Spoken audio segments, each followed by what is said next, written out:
My name is Richard Sommer. I'm the Dean of the Daniels Faculty, and I'd like to thank you all for joining us for tonight's lecture featuring Elizabeth Diller.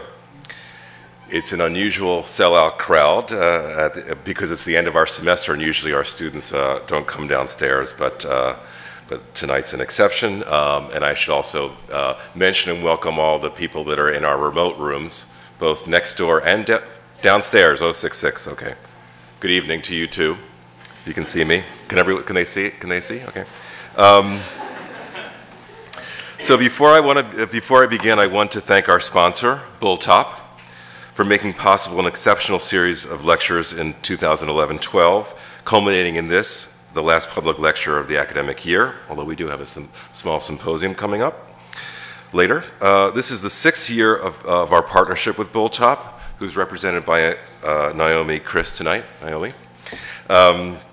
And together with Bulthaup, we have forged a reputation in Toronto for bringing audiences and our community of supporters some of the best and brightest in the fields of architecture, landscape architecture, design, and urbanism. So please join me for a moment in expressing our appreciation to Bulthaup for their sustained sponsorship of our lectures.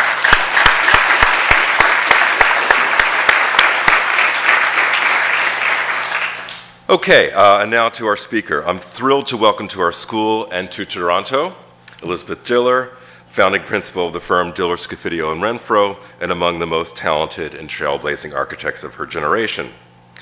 If, like me, you were first exposed to architecture in the 1980s in the context of a disciplinary critique that eschewed the conventional path to architecture as a profession, Diller and the other founding partner of her practice, Ricardo Scofidio, were exemplars, they're heroes actually, of an unprecedented kind of practice that melds theoretical speculation and collaboration across the visual, literary, and performance-based arts with a commitment to reinventing the very methods through which architecture could be conceived as an art and a craft. A few weeks ago, at the Festival for George Baird, held here and at the Bell Lightbox, the festival was entitled "A Question of Influence." We had a panel at the end of the festival about the fate of the teacher practitioner and how this model may today be under pressure or even in question. Yet Elizabeth Diller is proof that the teacher practitioner is alive and well today.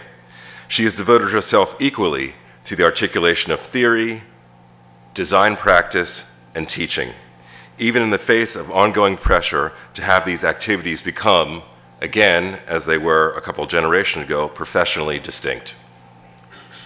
If you believe, as I do, that the way one is initiated into architecture as a thinking art is in the schools, then it is the design school is a place where, in a sense, we first apprentice. And that it follows that it is in the schools where new modes of practice most often have been forged. And there is no place where this is more true, where a new way of thinking and working was forged, than the Cooper Union when Diller and Scofidio were part of the firmament that John Haydock helped create there in the 70s and 80s. What is highly gratifying about some of the work I think you are about to see is that the ways of seeing and occupying the city's buildings and landscapes that the projects exemplify, the projects of Diller, Scofidio, and Renfro, were tested and experimented with for many years in the studios and classrooms in which Diller presided. Not to mention those of her many proteges who are teaching and practicing on a global scale today. Now, she will make it look easy, but Elizabeth Diller has few peers when it comes to drawing and modeling a project and spinning canny narratives that animate her projects and catapult them into the imagination of an audience well prior to them being built. For example, the sectional model for the Slow House, a project from 20 years ago, which I am sure she won't show tonight, and the weekend house fantasia she evoked in relation to it were highly infectious, at least for everyone that I knew and still know. So it was so infectious that both the representational method used for the project and the shape it produced were for a time ubiquitous in all the schools and progressive practices, and eventually led to other building commissions for their practice.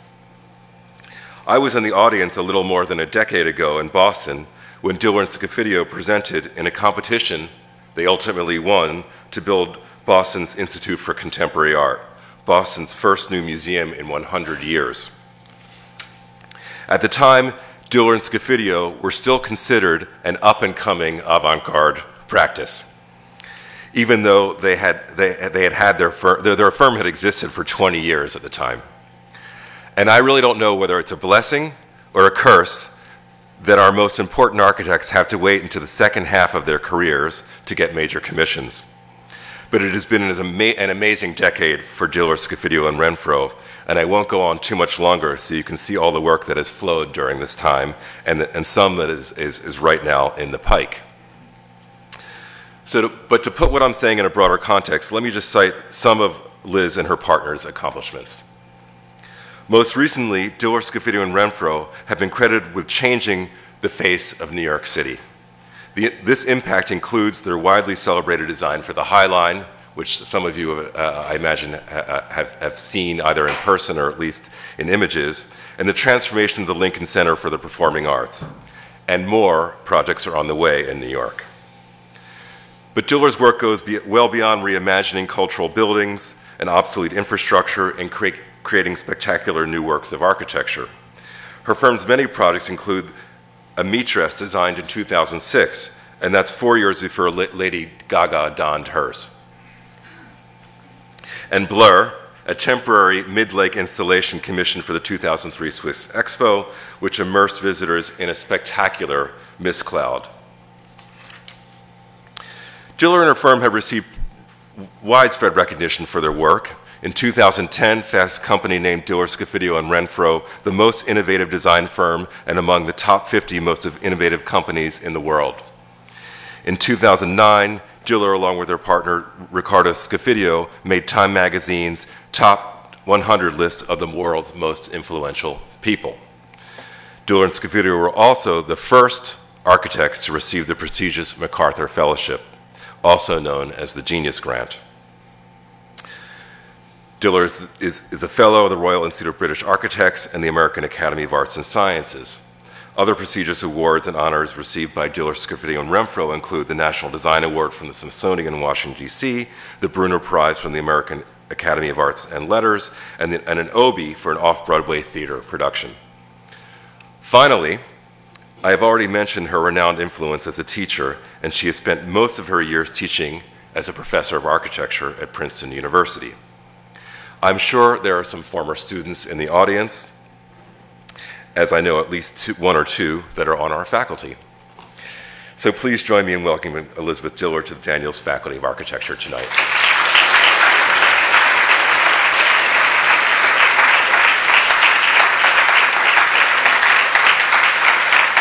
Wow.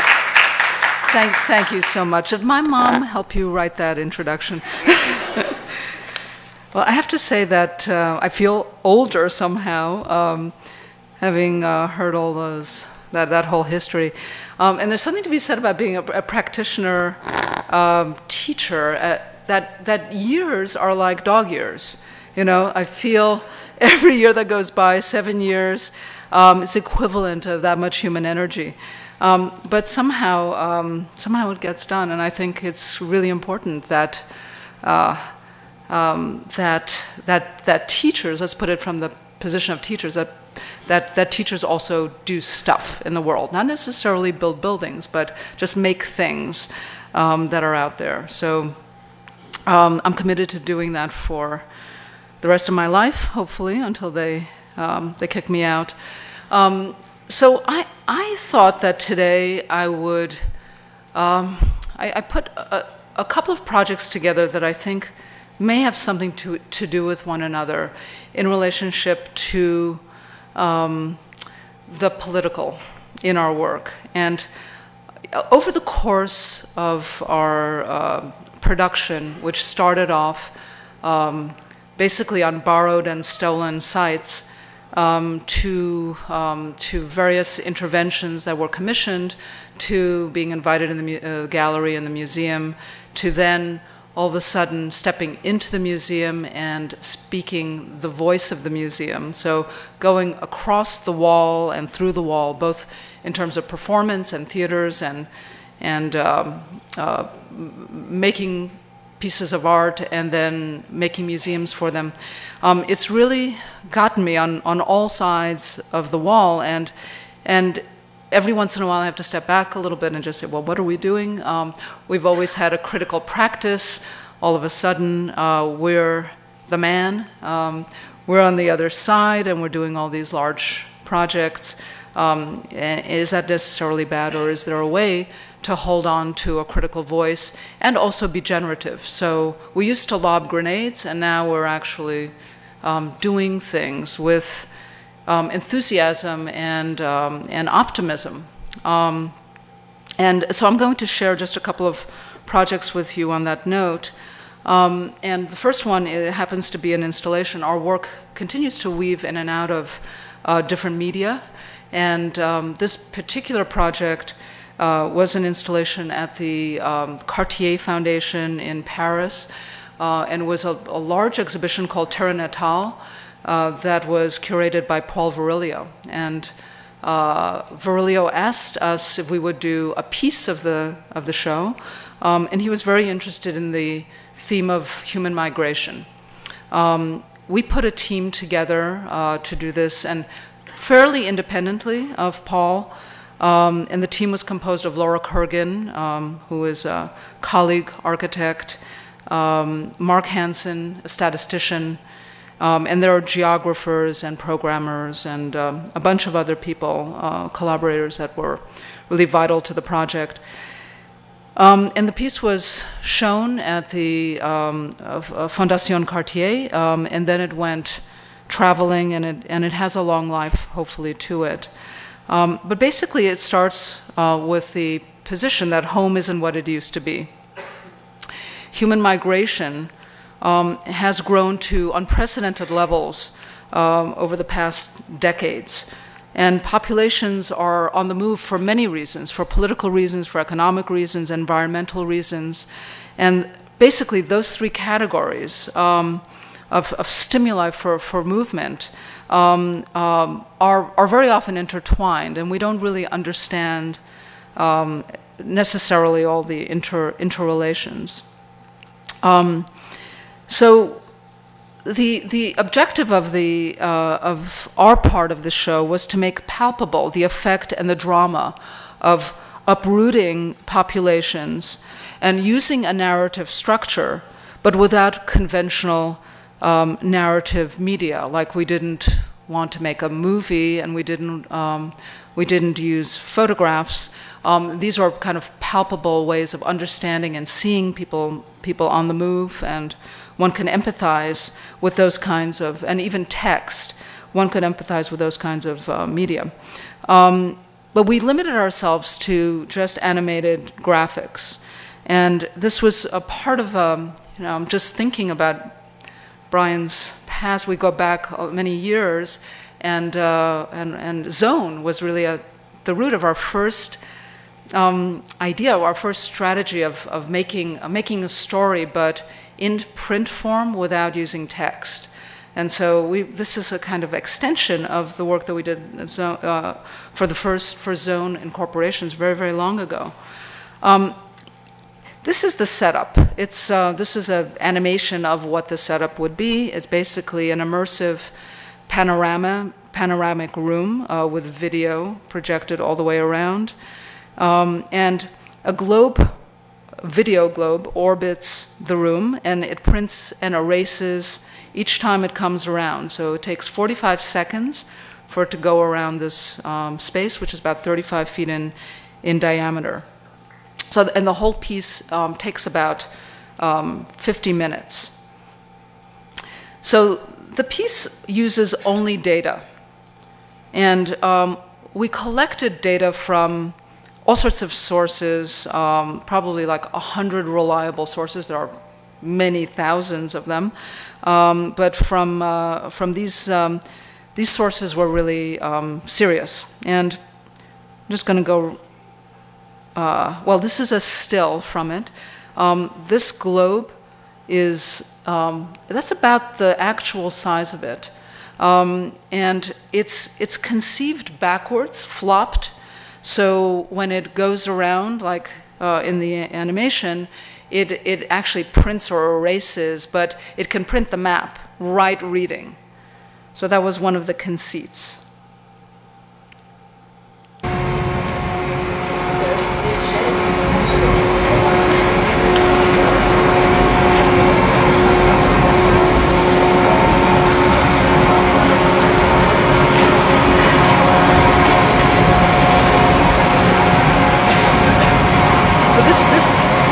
Very realistic, but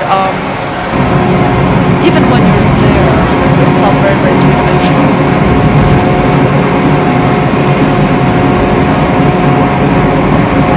So at the very beginning, the globe prints out a field of pixels.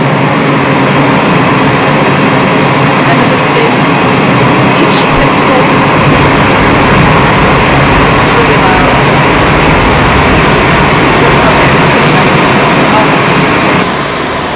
Each pixel represents 1,000 people here. And it basically, you know, I should, how do I stop this? Okay. Anyway, you just have to watch it. This is all, it's basically all data that's geocoded and then taken through a programming strategy. And there we're seeing the decline of populations in cities and the rise of populations. And at the beginning, we're only seeing... okay, so I'm going to just... can I stop this? Escape. That's the only way I know how to stop this stuff.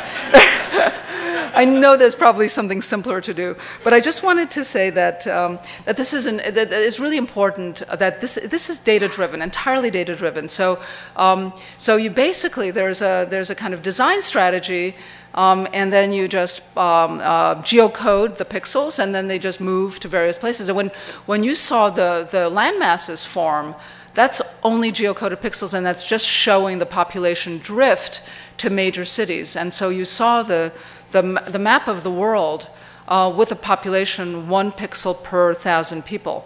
And so you get the impression of the map, and just with those lines that you started to get the impression of imagery, but simply with the particular graphic design and the... oh no, wrong place. Okay, sorry. Get to the next one. Okay, so there are 6 chapters to this, and this one is about remittances. So remittances are an informal economic network, basically, that plays a crucial role in developing the world. And here the flags are also geocoded, and the graphic erosion of the flags are relative to the percentages of population lost and acquired as money changing hands. These transactions are usually in the form of $100, $200, and $300. That's all. The remittances, I think, in the last year that we did this survey, added up to $300 billion, which was twice the amount of that year's global foreign aid. So it's, you know, it's hugely important. Anyway, so we're going from chapter to chapter, and you have to imagine that this globe continues to move around the world. And then we get to global refugees. Mobility is often a metaphor for freedom, but it's sometimes a tragic necessity. People who are attached to their land, whether they're refugees or asylum seekers or internally displaced people, it's often been obstacles along the way, like they're refused asylum, or they're turned back at the border, or detention, or even worse. So this scene displays global movement of refugees starting in 1991. You can see the years racking up there. And we ended this piece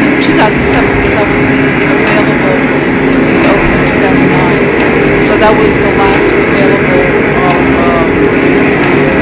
dependable data that was used.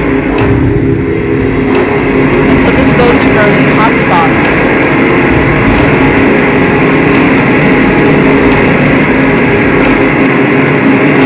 And basically this wraps up. I won't go through the whole thing. Oh, okay. Oh, this is really important. This is about the global north and global south. It's about natural disasters here. That line defines the new equator. So it separates the global north, the wealthy nations, from the so-called third world, except for Australia and New Zealand. And this globe is now rolling out floods, flood events. And the magnitude is relative to the size of the blue dot. So here we're comparing relative size events and the population displaced, whether it's above global north or below the global south. And as it turns out, it becomes very obvious that the most... Ooh, what happened here? Okay, but we stopped that? Okay. Whoa. Okay. Thanks. Okay. So anyway, I mean, but you could see here that in Russia you have displaced 420, where in India it's 3 million. Same magnitude flood event. So this is all to say, and I'll just roll out. I don't think we can focus on it. I think that the machines have taken over. This is a carbon dioxide footprint. Again, all geocoded. This goes into the whole big theme of sinking cities and rising seas. And the globe goes around a couple of times, lays information, then it picks up this stuff, this carbon dioxide. And then it goes on to roll out information about global warming and show some very, very subtle relationships with small changes across 50 years, but then you start to see the relationship of events. And here it's just, over there it's like 1 degree, it's a 2-degree rise over 50 years. And through this, you start to understand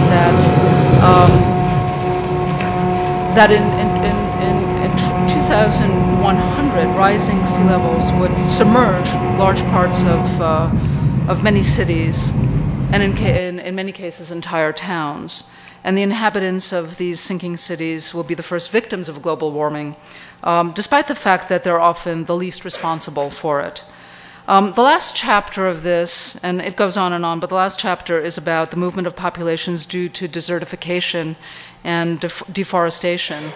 The consequence is a loss of language. So we have so many thousands of languages in the world, and they're decreasing and decreasing and decreasing as these populations are moving away from their locales and into cities. So this project was really important to us. It was there was a part of it that was shown at the World Economic Forum and was also shown at COP15. The piece for us, this interpolates all this kind of data, the geographical information and economic information, political information, environmental information, and it starts to show relationships using this media that's typically not dynamic. We see maps all the time, we see charts, we see data, but we don't see it together, we don't see it animated. And this piece allowed a lot of people, like diplomats and policymakers, to see things relationally. And it's all, there's no value judgment here. It's just information, right? We're not trying to say anything. There's no major polemic here. We're just showing the information. And it served some good. So politicians are looking at this project. And it will continue to be updated. Okay, just moving to a very different kind of project. We're working on, right now, on an architectural expansion, temporary expansion, for the Hirshhorn Museum. And this is a museum in Washington, D.C., on the National Mall. It's a museum of modern and contemporary art. And it's sited in the most revered of all public spaces in America. So the mall is the place. It's where it's the expression of democracy. It's where citizens voice their discontent. It's where they can show their power. It's a place where pivotal moments in national history are forever marked. And the Hirshhorn is that building, that round building. It's a very weird building there. But the kinds of the kinds of memories that linger there are the March on Washington for Jobs and Freedom in 1963, the site of I have a dream speech, which really mobilized great civil rights movement, the massive anti-Vietnam protests that took place there, the commemoration of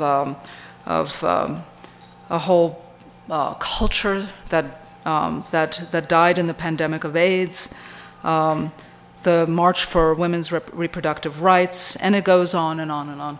So many important things happen there, as well as the rally to restore sanity and fear. So the mall is this great civic stage, and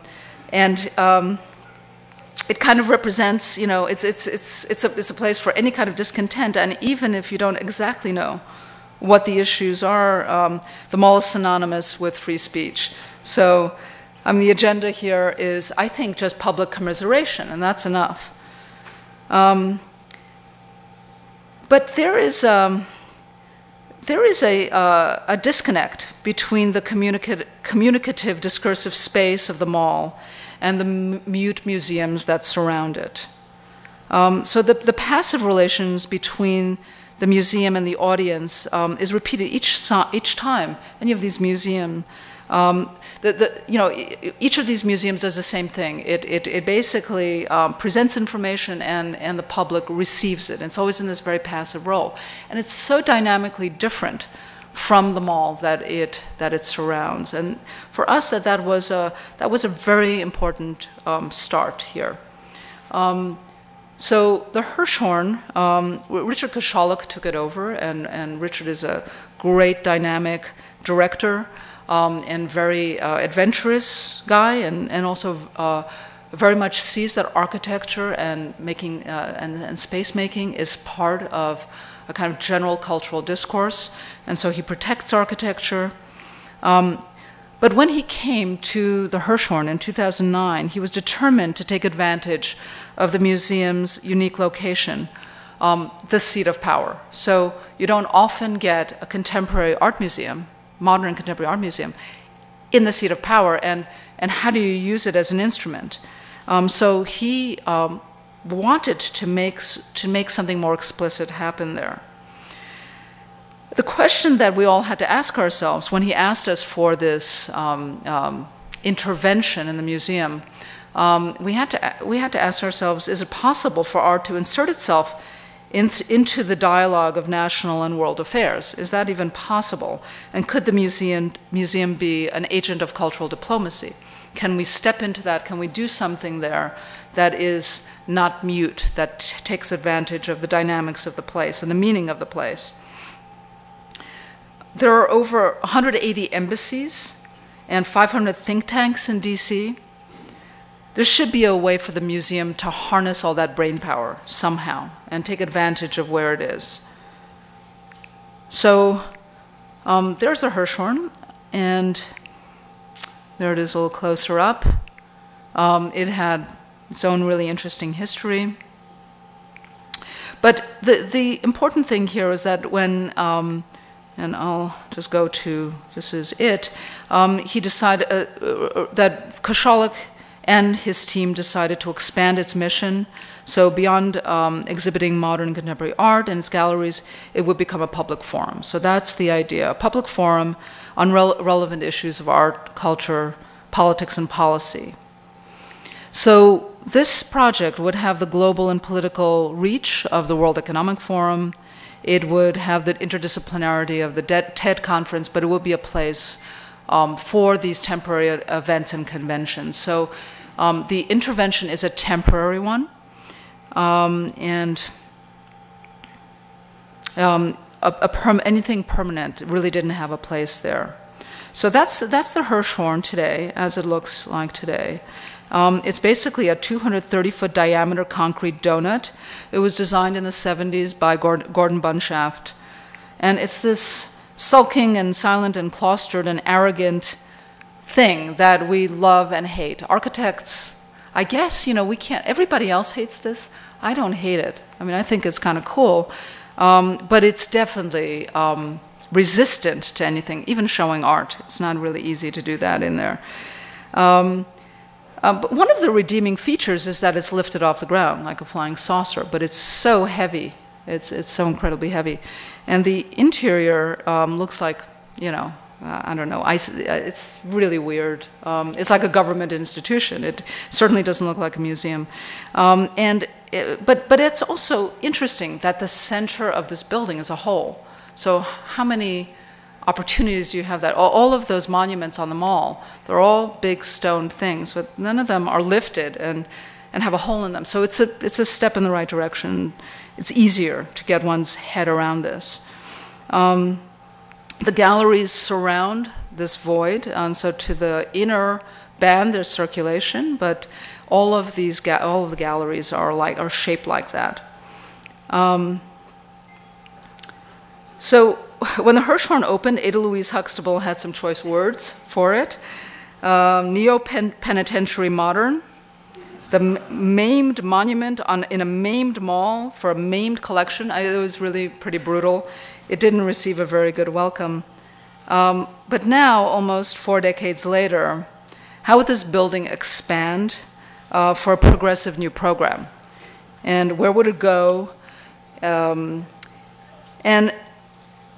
you know, one thing that I should just clarify is that the Hirshhorn is in this precinct, in this square precinct, and there's an extension into the side of the mall, and that's where the garden is, a sculpture garden, and that belongs to you know, this is a Smithsonian institution, so it all belongs to the federal government, and our museum director is a government employee. We have to keep reminding ourselves when we send emails.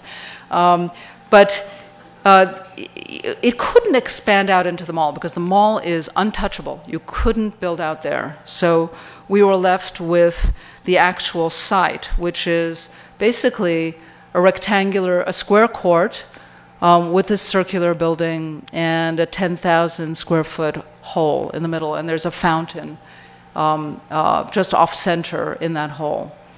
And so we needed something like an 18,000 square foot footprint for the program that was envisioned, which is for the gathering of audiences and to kind of make a space of a forum for discussion.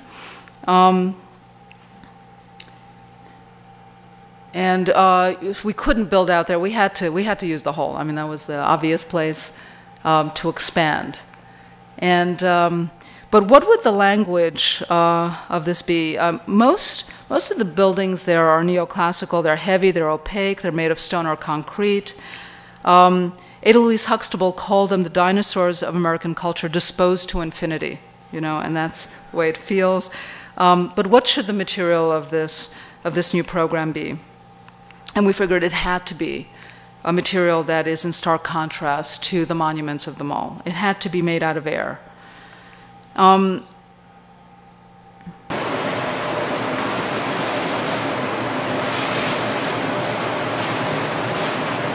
So when Koshalik came to our studio, we basically did this.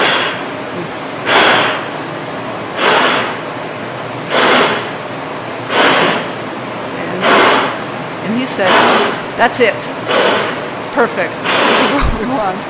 And it was, it was obvious to us that the expression, had to be light, it had to be ephemeral, it had to be formless. And it had to represent a kind of freedom that isn't really, that represents the mall but doesn't represent the buildings around it. So it's a giant airbag, basically. So this is the before and after. It was dubbed the bubble by the press. And this has been a topic of contention, I think, for a while, because this somehow magically appeared, this design appeared in the New York Times on the front page, just below the fold, before it was released to the Smithsonian Institution. And so it was somehow, I don't know, magically leaked. And so the moment it became popular knowledge, it was basically a done deal, or more or less a done deal, because everyone was really excited about this. But it was not free of the complexities and the bureaucracy of doing something at the seat of government also. So now moving along, so it was called the bubble, and Bloomberg decided to put in money into this project for actually the programming, and the idea was to call it the Bloomberg bubble, but it didn't really work because bubble is associated with economic problems. So he said, no, it can't be a bubble. So now it's called the balloon, BB. It's still alliteration, Bloomberg balloon, we think. Anyway, so it's basically one continuous volume of low-pressure air. The membrane is translucent. It's made of silicon-coated glass fiber fabric, and it's inflated twice a year and for 1 month at a time. And whatever doesn't fit oozes out. So there is the lounge, and it was the form of this. Okay, so this is from the, this is how it feels from the inside of the museum. Okay, and that's the section. This design was subject to approvals by the National Capital Planning Commission, which is the federal government's planning agency, and also the Commission of Fine Arts. And that counsels the government on matters that affect federal interests and preserve the dignity of the national capital. So you might be wondering, how the hell did we get away with this? How was it ever approved? Well, we kept iconoclasm and adoration in balance. I think that's it. I mean, we actually don't hate the building. We love the building, and we are kind of fucking the building. I mean, that when I blush when I show this thing sometimes. Anyway, it's open to creative interpretations. But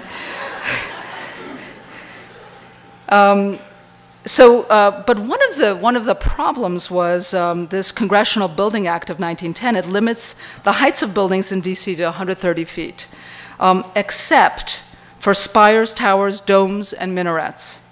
And this pretty much exempts monuments of the church and state. But ours was clearly, our bubble was 154 feet, so it's above that. So this is actually the size of it relative to the Pantheon. It's really, it is bigger than I thought, actually. It's 1.2 million cubic feet of compressed air. We defended the bubble as a dome, and fully in keeping with the stately buildings around the mall. While the Hirshhorn is not landmarked, it's historically sensitive. So the rules, even for a temporary structure, are set so that you can't leave any kind of permanent trace of anything. And there was another controversy as to whether to call this temporary or seasonal, because temporary means it just goes up and down, but seasonal means it keeps going up and down all the time. So the moment that the government insisted on calling it seasonal, it classified this as a building, which meant that it was subject to the rigorous criteria of building codes, fire safety, and all of that stuff. So there was a lot of technical work done on this. Basically, just one thing to say is that it floats free of the edges, so it's tethered with cables, and so it never really, with wind, it could never touch the edges, and that restraint is super important to its functionality. So these are different bondage configurations that we're studying. One thing it has is this one permanent piece. It's a ring that's at the very top of the building. You can't see it from anywhere on the mall or even from the inside, and it helps to tether the structure. And yes, all these optics were very, very important. One of the interesting things is that, well, it glows. The material is translucent, so at night it glows from within. And its brightness is subject to regulation by the government. So when flying over DC at night, it has to go into a ranking of hierarchy of illuminated buildings at night. So, I mean, obviously the Capitol and the Washington Monument are primary, and this is someplace down the ladder, Lincoln Memorial and so forth. So this is the sequence of staging the lifting of this. Basically, the ring is there, and the inflatable just comes off a truck, and it's unrolled, it's unfurled, and then it's hoisted up, and then it starts to get hoisted where no longer is the weight an issue, and then it's inflated. So then it gets its kind of proper stiffness. There's a water ballast at the bottom, so it's stabilized that way as well. In the approval hearings, which were filled with many gray-haired men, that were in suits, there was a concern about the complexity of the structure and the duration of the installation. And we were asked how long it takes to put up, and I responded, well, it will be easy after the first time. It'll take 2 or 3 days, but the first erection will take a week. And when they heard that, I think they just connected with the project. And I didn't even realize what I had said, but there was like this incredible enthusiasm, and they could all relate to that, I guess. And then they said, they gave us instruction, go away and inflate, and it was really terrific after that. I mean, still many bureaucracies, but we found less opposition than we thought. But some of the more difficult things around this project were the technical aspects. So on the engineering side, the form finding, the warp and weft strategy of how to really construct this thing. It has equal pressure.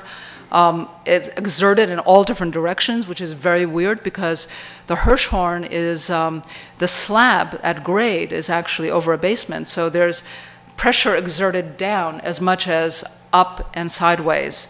And it's a huge load on the existing structure, which we didn't realize. This point cloud, so we can analyze the loading at any moment, any place. And we did a lot of stress analysis. We're working with FormTL engineers from Germany. So this kind of stuff, the engineering is continuing as we speak. Ultimately, fast forward to the project, it's going to be a flexible interior that could be used as a forum for discussions. It could be, and it would be a site for cultural dialogue and diplomacy, which is the main mission. The first program actually is in conjunction with the Council on Foreign Relations, so it really does take advantage of the situation and the various kind of interesting, intelligent people around there. But it will continue to move in different directions. It It does a lot of different things. There are performances that are possible and installations and film viewings, but especially this space of dialogue, and that's where it's centered. So in this project, form and function, and form and content really align. The bubble is imagined as an anti-monument, and the ideals of participatory democracy are represented through suppleness rather than rigidity. And we really think of this as just inhaling the mall into the building, just filling the lungs of the building with that air.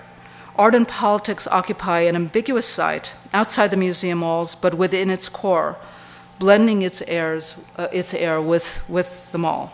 The bubble will open in 2013, and we're on the way.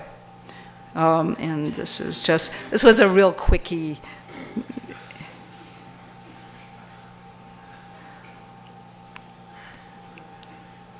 Okay, I'm going to move on to other projects, and this super quickly, I just inserted this because I thought it would be interesting in light of the context of some of these other projects. We're doing a project on Copacabana Beach in Rio de Janeiro. It's the Museum of Image and Sound. So it's a museum of the history of the culture of Rio de Janeiro. And it's someplace out there. The site is literally on the wall of the building wall at the beach. Rio is challenged in many ways urbanistically. It has real urban problems. It has the wealthy and it has the poor, the favelas. It has not really been urbanized, although there's a very good government in place, which is really making a lot of very good moves to integrate the populations and to bring government services into the favelas and really integrate the populations. For us, the beach was the place where it was really the most democratic site in the entire city of Rio. And we wanted to actually kind of harness that feeling, kind of like the mall, into the building somehow. And the strategy for the design of the building was to take the Roberto Burle Marx Boulevard, which goes all the way up and down the avenue, and to take that graphic pattern and actually bring the boulevard up the building. And so the building is conceived as a street folded up. And our idea was to bring the beach population together with the museum-going population. You could track your way up the building without ever paying admission, and in your bathing suit. You could take a shower outside of the building, go inside if you want, or you can go in and out of the building. And the galleries distribute themselves through the building. It's interesting because it's very media-oriented. So there's this great sunlight outside and darkness inside. This is a long section. One of the things that we convinced the clients there to do is to understand that the view of Copacabana Beach was one of its greatest assets, its greatest physical assets that could be curated. And so that passage from the boulevard all the way up to the top of the building is in fact, how can I say, it's dispensed a little bit at a time and in a very particular way. So it's highly curated.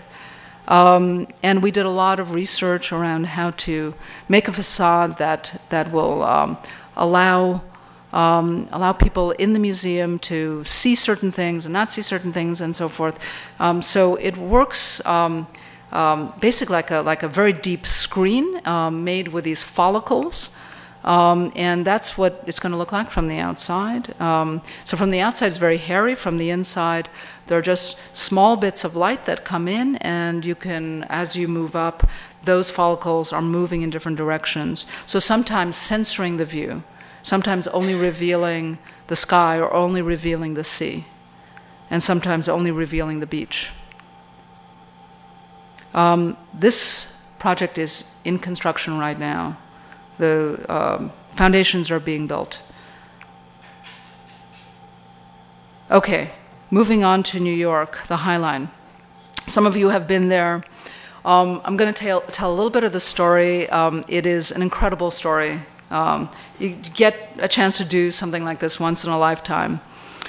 So this was one of the most unusual urban planning initiatives in New York ever, the High Line into a public park. And this is in collaboration with Field Operations and Piet Oudolph. The High Line is an elevated railway. It's 30 feet up in the air. It stretches for 1.5 miles from the meatpacking district all the way up to Hudson Yards and 34th Street. We did it in 3 sections. Sections 1 and 2 are open. Section 3 is in design right now. And we're racing against the clock of the Bloomberg administration to get it done. So this was a video that we took. One of the members of our studio took this, got arrested consequently because you weren't allowed to be up there at the time. But it was really in disuse. But it was also, really, you felt really privileged to be able to go there and have time there. It was very, very secret, very illicit. So a little bit of the history. In the mid-19th century, cargo arriving by ship at the west side of Manhattan was distributed by train along 10th Avenue to factories and warehouses. And when the population grew in this part of Manhattan, so did the pedestrian conflicts. So trains often ran over pedestrians. And the situation was called Death Avenue. I don't know if it says that someplace. 10th Avenue became Death Avenue. And to prevent casualties, this cowboy escort would bring, it would be right in front of the trains and tell people to get out of the way.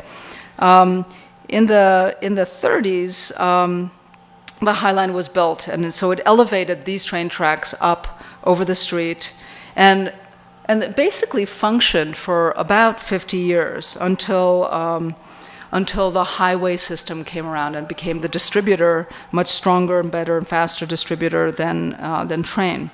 But the last train load was frozen turkeys in 1980. And this is coincidental with the growth of Chelsea as an arts district. So things started to happen there. And at the same time, the property owners that had properties there felt that the High Line devalued their properties, and they wanted to see it removed. So they petitioned Giuliani to demolish it. 5 blocks of it were demolished. And in 1999, this group of citizen activists, 2 kids, actually like 30, just 30, met just accidentally and decided that they would quit their day jobs and they would try to petition to save the High Line. And it was pretty incredible grassroots effort. So the way that they argued the High Line and the way they pitched it to the city was as a catalyst for growth, and they used Central Park as an example of how a park could totally transform a city. And it was very, I think that was convincing in many ways. There is this example of the Promenade Plantée, which is an existing structure, and it was what we saw and what we took our potential clients to when we were ultimately hired to do the project, just to show them that a park in the air could function. This is very rooted in Paris, and it's very Parisian. Our High Line is really raw New York. It's very kind of dirty, nasty. This is very pretty and Parisian. So they have very different feel. But it started to be palpable to potential donors and the client group around this, that what looked like a kind of dark, rusty structure could actually be turned into something really interesting. So there's one other really interesting fact, that the Friends of the High Line hired Joel Sternfeld to take photos on the High Line through various seasons, and these photos catalyzed a kind of belief, or it made imaginations go that this thing that was inaccessible, no one could get there, no one could see it, actually was magical. It was really fantastic, and the public needed to come up and see it. So the political power of photography really worked. I mean, this was the thing that changed people's minds, these photographs. As soon as Giuliani left office, his last act as mayor was still a demolition order. And the moment the Bloomberg administration came, they saved the High Line. And we were, we started to do the work and imagine what could happen there. One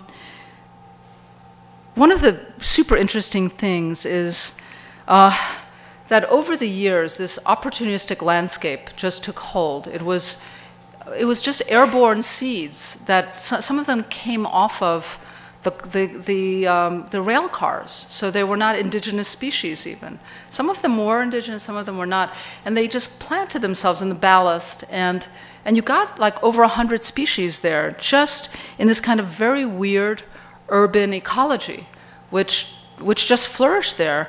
And it was because there were some areas that were very were cavernous with buildings around and very shady, and some areas were very open and windswept, and some areas were very sunny. So there were all these environmental conditions that changed subtly, urbanistically, as you went up and down the High Line, and that's what produced this kind of growth. And you saw the sumac woods in between buildings. So very, very different kinds of plant life. When we came in, this was what we didn't want to do. If you brought people into this ecology, you could destroy it. So what would you do? You had to have paths that were big enough to support multiple people walking. This is an urban park. And all that was left over was a very small patch of greenscape, which brought us to really thinking about how these decay rebirth cycles work between nature and culture, and there's various cycles like the growth of grass just in cracked sidewalk.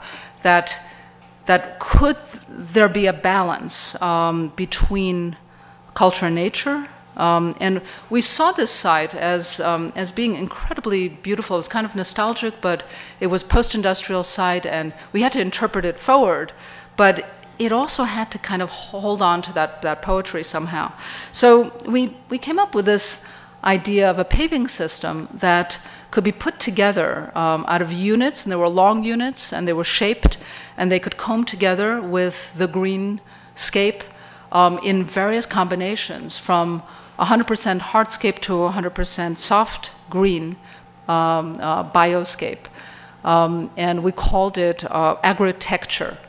And so the units were shaped in different ways. They were, and they produced different kinds of results when they were put together. And this is an early image showing the composition of different kinds of growth. And Peter Udolph interpreted the plant life that was there forward, added some more species. So there's something always blooming seasonally. This is the master plan. And one of the important issues was the connection with the city, where you could go up, the different, we thought of the connections to the city as durations rather than ways of getting up. So there were stairs and elevators, but there were short and long durations. Okay, I'm just going to show some nice photos here. So this is up to, we're looking from the north, up to 30th Street, and that's where we're designing now. So this is the entrance.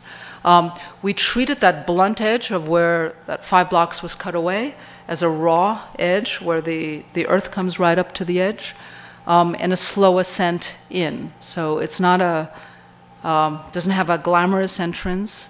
And here's the language is limited to basically the benches and lighting, and very, very few elements, like using the tracks for a post-industrial culture. And this was really thinking about how we can reclaim some of the things and use them in different ways.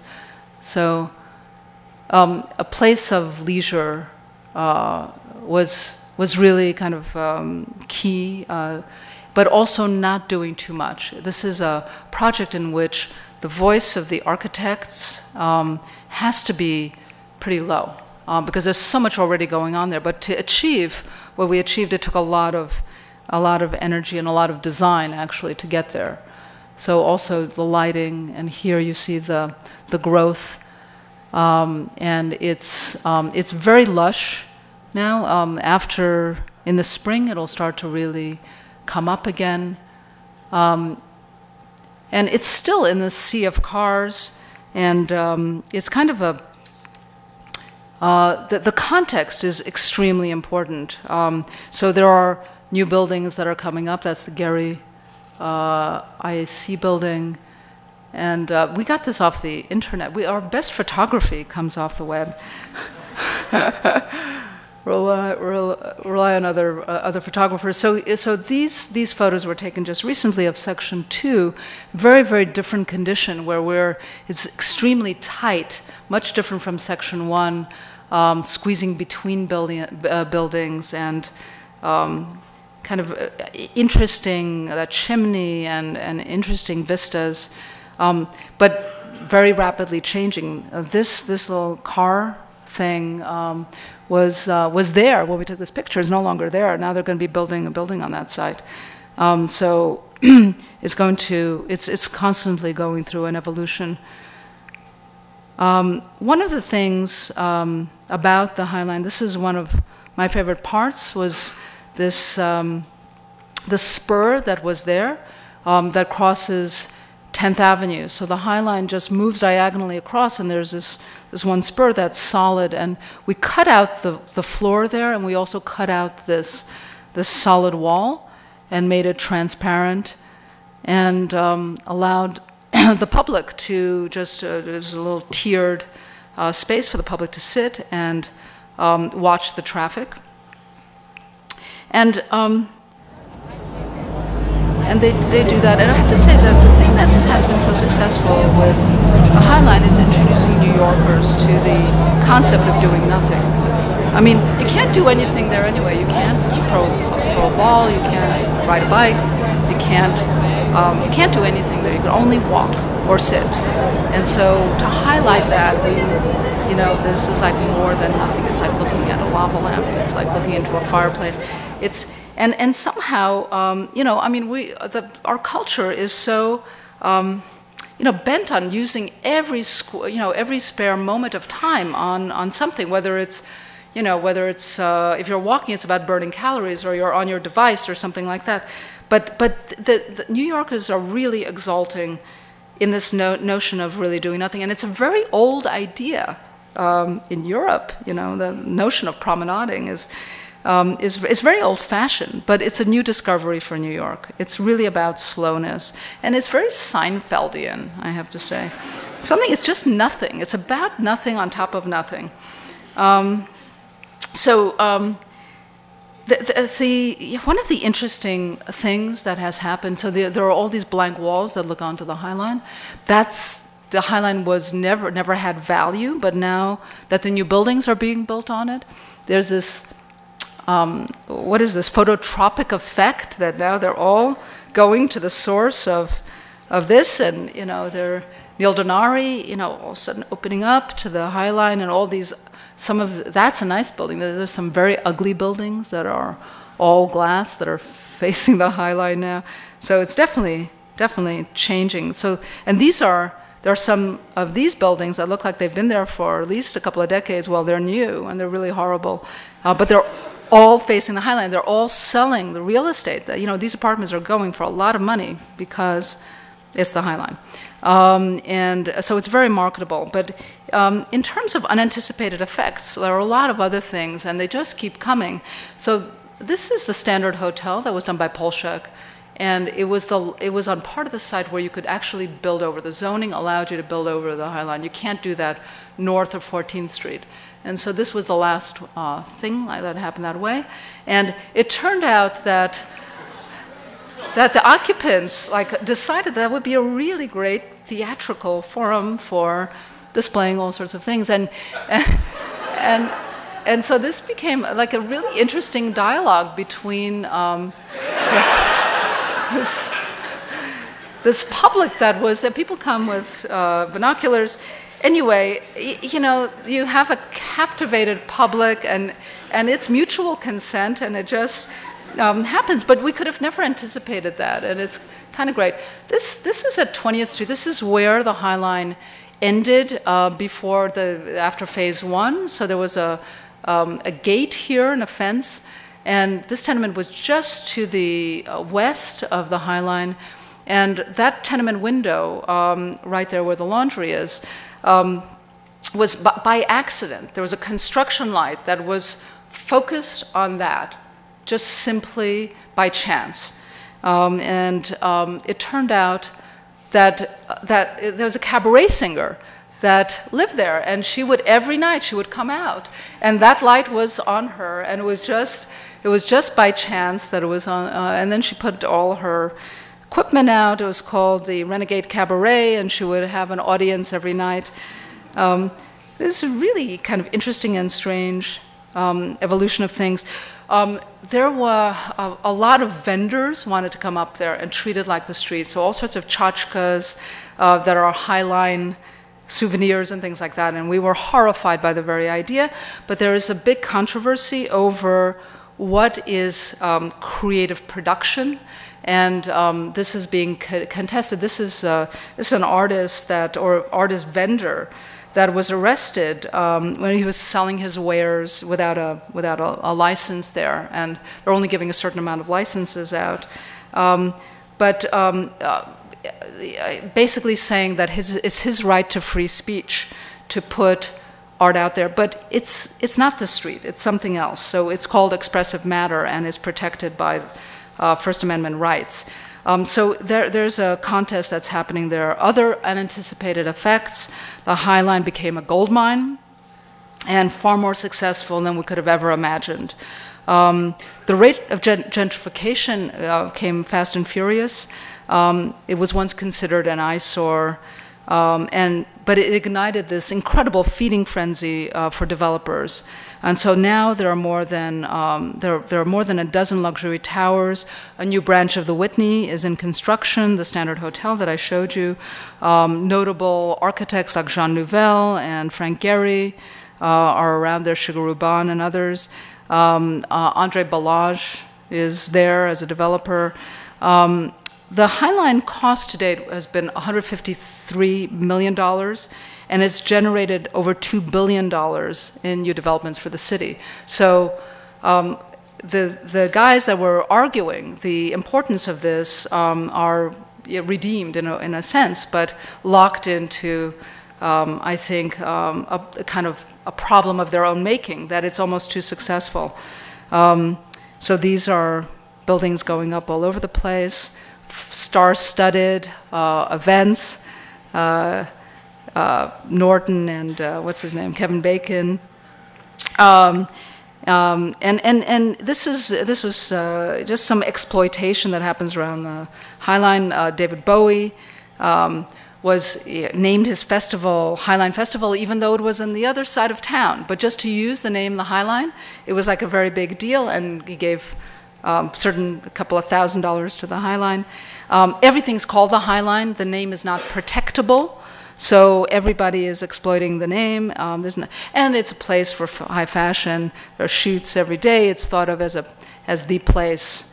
There are many fashion shoots, and there's also these accessories that are High Line centric.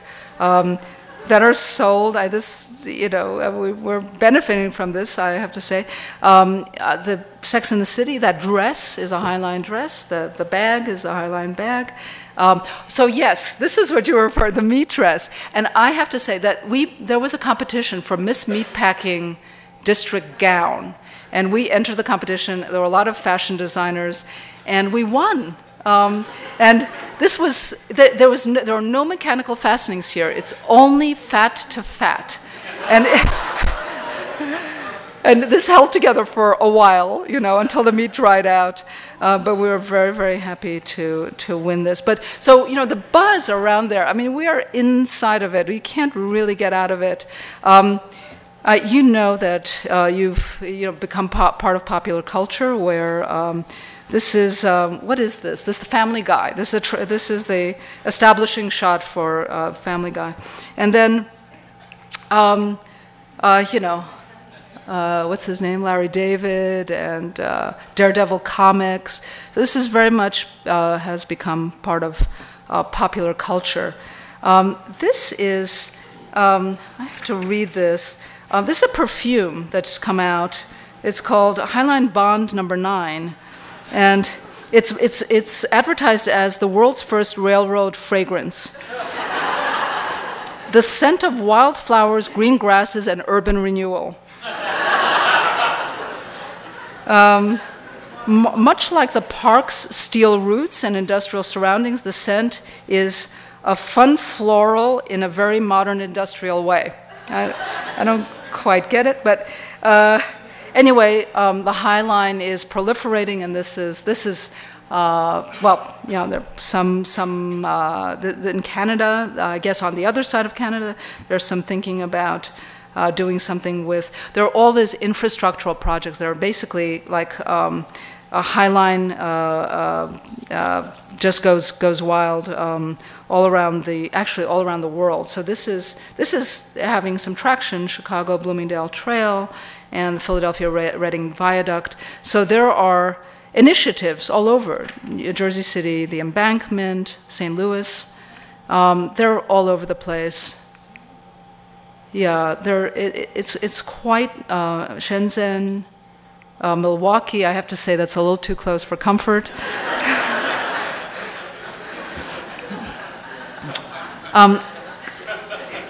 So the Curb website has initiated this thing called Highline Copycat Chronicles, and it actually is following some of the developments here. Mexico City, this in Jerusalem, Atlanta. This is really pathetic, actually. I don't know how they're going to get anything out of this one. And this, I think it disappeared. It was supposed to be, but you guys would know. But I think it's off the agenda these days. Anyway, so just on the High Line, it's impossible to replicate it. How could you replicate that? It just happens. Miracles happen. It's very weird. It's a product of the density of the site, the collision of all the unintended stuff. It was all there. We pride ourselves in not having screwed it up. Urban parks are typically an escape from the city. You go to the High Line, though, to re-enter the city. But you go into the city's unconscious. The imperfect, the overlooked, the blank party walls and innards of buildings, the loading docks and chop shops at arm's distance from cars parked up in the air on mechanical lifts, next to fire escapes and smokestacks, floating at the height of giant underwear ads. I think Laurie Anderson called these the underwear gods, up in the heavens with the underwear gods. But even as the condos go up, the High Line will always refuse to fit neatly within the logics of the city. That's its strength. There is a kind of, this is the time chart, the first 5 years of reestablishing, because we had to detoxify it, we had to entirely remediate the bathtub that was there, and all of this flora and fauna come back, and it will take the 5 years for it eventually to come back. But there's also the evolution of another kind of natural, and that's the urban natural. And it's something that some of it you can count on, you can imagine, and some of it you really can't predict. So the beauty for us of the High Line, it's this conflict of the two naturals, the urban natural and this kind of ruin natural and the green stuff. It's a kind of perverse nature, I guess, nature culture. And we have a bit of nostalgia for part of it. But we're giving in to the natural growth of the city, and even if its real estate change that's motivated by profit, it is a kind of natural, and who are we to get in the way? The decay rebirth cycle is in motion again. Vacancy and gentrification are in some kind of perfect balance right now, probably for the next 10 years. The accidental ecosystem we found at the beginning of the project, and I'm just going to play just a touch of this.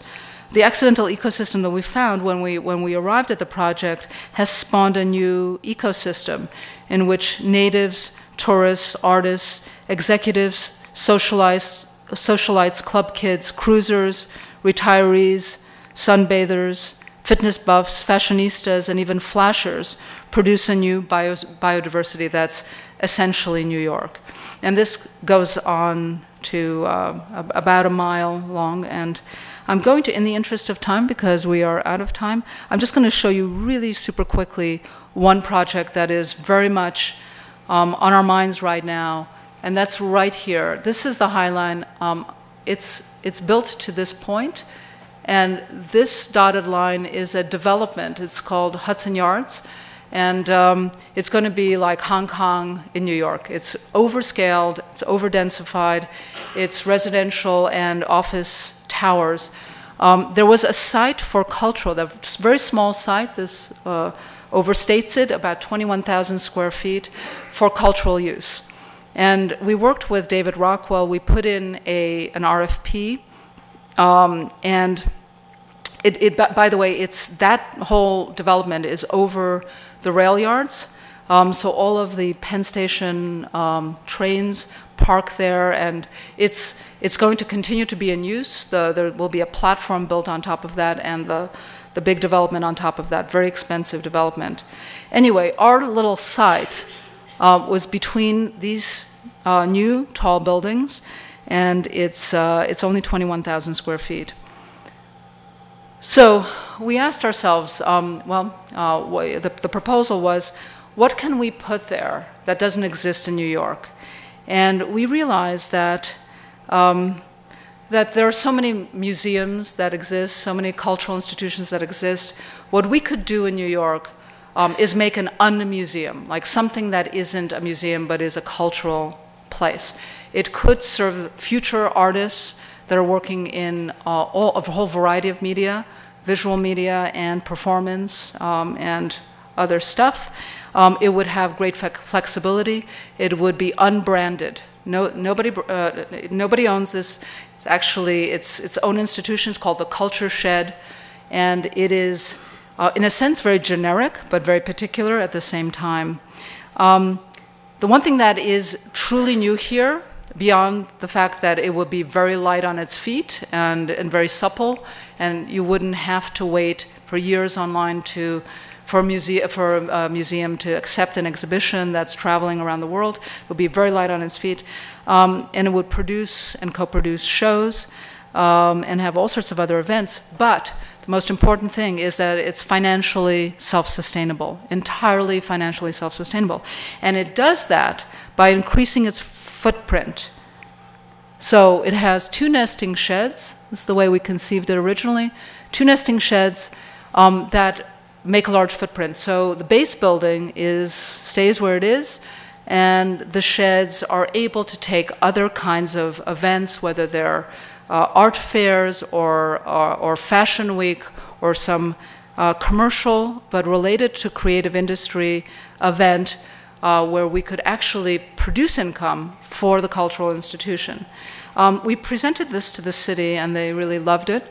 And it's right off the High Line, so there are 2 large galleries, column-free, 16,000 square feet each, 2 incubators and a rooftop bar gallery, and a very large footprint. It rolls out like this. It's kind of, and then, so you could have a very large footprint thing happening there, but you could also separate one shed and have a gala event or something like that. And it works very simply on shipping dock technologies, just cranes, shipping cranes, but very nicely designed. But this is the technology with deployable facades. There are a couple that just come up into the framework of the structure, and the rest of it is ETFE pillows, very lightweight. And so this was the original footprint, and we managed to convince the city, the Economic Development Corporation in the city, and the city is entirely, the Commissioner of Cultural Affairs is entirely behind this, and there is a board that's being made now. There is one thing that changed, but I'm just going to go very quickly through. This is the way that this works is for co-produced and traveling exhibitions like this. We have these basically, these static floors. But we can also, and the incubator, we could also make really large shows, 55,000 square feet. So we can partner with institutions that have very large footprints and that make big art. We could also have these cultural festivals that can consume the whole building and make money. So art fairs and various festivals. And the rooftop bar is for profit, and these really make a lot of money, actually. And then the galas, so red carpet events and things like that. Everything to do with creative industry is okay, but this gives total curatorial autonomy to the director and its curators. So this is something very, very different. It's a different model. The only thing that's even close is the Grand Palais in Paris, which since 2009 has been doing a lot of different kinds of programming, and it's entirely financially self-sufficient. Just some more. So this is the new. So we've lost one shed, unfortunately. It's changed its orientation, and still very much. It doubles its footprint. And just some visualizations. It can be open air, and it can take also public programming in the summer. This is a new digital model that we're starting to work with. And this is where we crossed over to the dark side. We are going to be doing a tall residential building just to the side of it. Check in with you next year to see how we're trying to, the opportunity to do the High Line, the Culture Shed, and a tower is the possibility to do an urban ensemble that is very different and shares some of its kind of unusual economic ideas. So this is in progress at the time.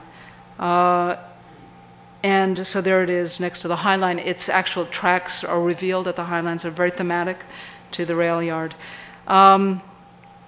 I have to say that, in just stepping back from this stuff, that our alternative practice has found another alternative, which is not autonomy, and it's not a service profession. It's advocating really for a kind of new agency for architecture, in which, as architects, we can be proactive in policy and economic ideas by working creatively on both sides. And that's what we're attempting to do now. Thanks.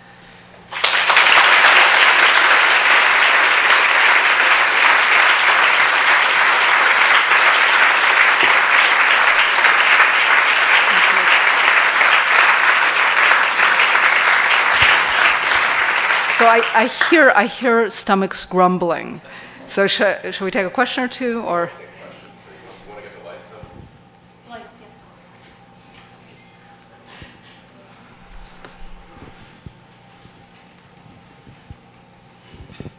Thank you very much, Liz, for an enthralling presentation. One question I did have pertaining to something I just saw recently is that there's been a proposal to put a moderate speed monorail beside the High Line in order to shuttle people from one end to another because tourists are finding it too long or too arduous. Would you consider such an endeavor to make the High Line, in a way, a victim of its own success? Well, I don't think that's ever going to happen.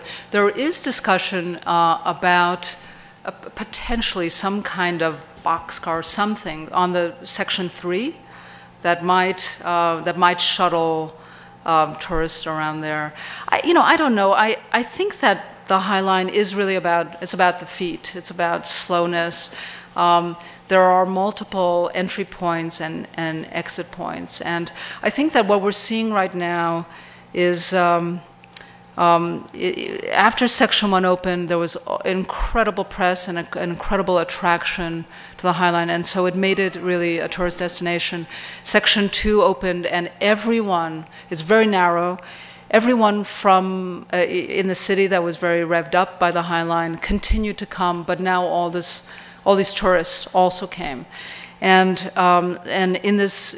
kind of a bottleneck right now at 30th Street. I think when Section 3 opens, it'll free up the traffic, and it won't be as novel, quite frankly. In 2 years, it won't be as novel as it is now, and we're hoping that it will just find its own. It will self-edit, and I know that many New Yorkers don't go on weekends now. We only go on weekdays, in certain times. So you find it kind of self-sorts in terms of the population. So there are certain times when you'll find, the nannies, and there are certain times when you'll find the tourists, and there's certain times that you'll find the yuppies that are on their way back from work, or there are times that you're going to find cruisers, and it changes all the time. And I think that it's just going to self-sort, and it hits all those populations, but I don't think anything like a monorail is going to happen. Impossible. Any other? But it's a big problem. I mean, what we have to ask ourselves, how good is? Should we make it a little not so good? The next section, to avoid more popularity. But I don't know. It's a phenomenon, out of control. Hello, I'm here. Where? Here. Ah, hello. Hi. Thank you so much for such a great lecture. We've been waiting a long time for you to come. Thank you. My question is really actually two-part question. I know that you've spoken often about having a kind of vested interest in the present as opposed to sort of designing for the future. And a lot of what you talked about today with the High Line, the found kind of ecology, the joy in sort of letting a certain or relinquishing some control or prescribed control of how a project might evolve.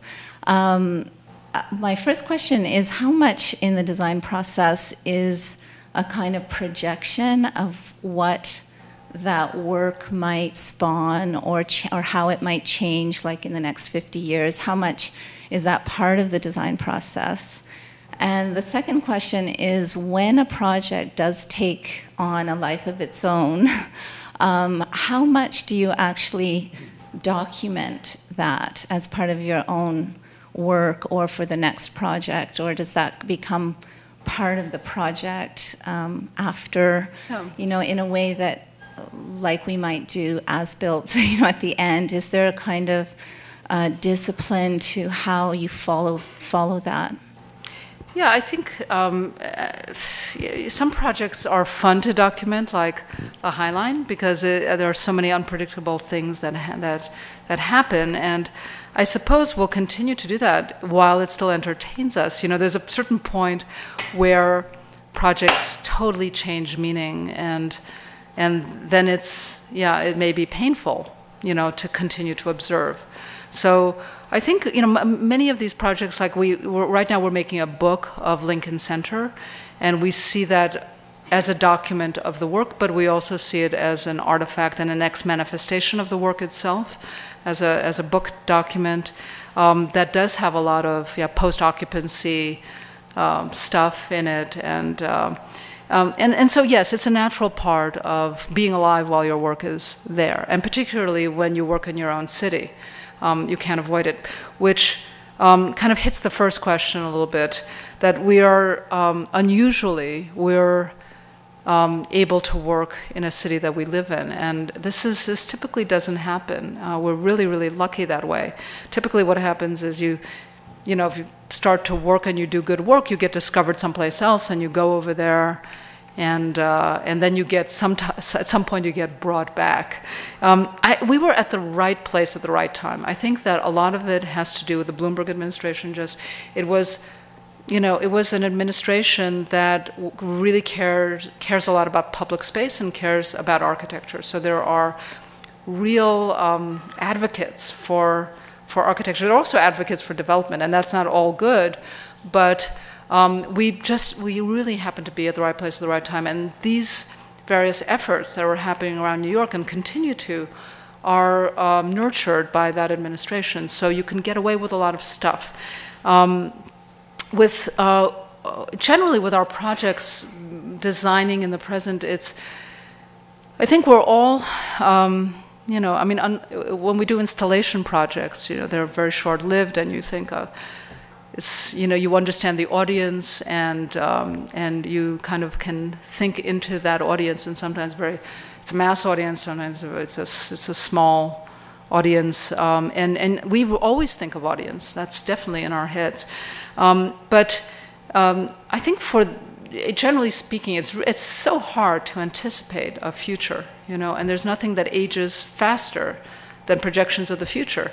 And so what we try to do is we try to do what's right. And, in a sense, it's kind of atemporal, we don't, and the bad thing to say is like classic means the same thing, but we don't think of it that way at all, because that's kind of gross. But we think of it as like in a kind of atemporal way, like what's interesting, what has kind of strong values well, we have these values today, and we don't know what values are going to be held in the future. All the work that we did at Lincoln Center is based on a politic and a social economic construct 50 years ago that had to do with a kind of elitist sensibility, a car culture, and that made that whole complex into this, kind of Parthenon. That's the way it was. This white elitist, fortified, stone, hard-edged, and mega block, with all of the mistakes of mega block planning. The 60s planning. With also kind of a precursor to postmodernism that was all looking backwards instead of looking forwards.